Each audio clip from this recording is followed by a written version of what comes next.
نفسي ابعت رساله لمؤلفين الدراما في مصر، ان الرجاله اللي انتوا بتصوروهم في التلفزيون دول على ان هم مفتريين وبيطلقوا من مراتاتهم ولا مراتاتهم بتطلب بالطلاق، دول فتى احلام كل فتاه.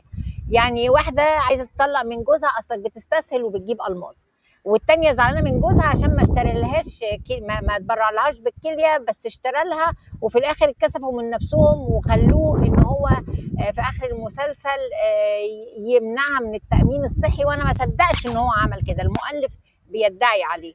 وشريف سلامه يا حرامي اللي مراته اتطلقت منه، اموت واعرف هي اتطلقت منه ليه يا جماعه. ان الرجاله اللي انتوا جايبينها دول فتى احلام كل فتاه، يعني كل ست تتمنى راجل زي ده او ده او ده. الرجاله دي مش موجوده اساسا، والستات دي مفتريه اللي اتطلقوا منهم. انتوا قاصدين ولا انتوا عايشين في عالم مش عالمنا؟ الرجاله دي مش موجوده في مصر، ولو موجودين والله العظيم انا هجوزه ست ستها، اي واحد فيهم هجوزه ست ستها. فين الرجاله دي؟ فين الراجل اللي بيستسهل وبيجيب الماس ده كل الناس عايزينه؟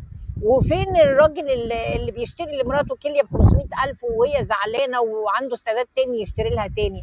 مفيش الكلام ده خالص. يعني اذا كان دول موجودين والستات مفتريه بالشكل ده، يعني والله انا ما شفتش الكلام ده خالص في مصر.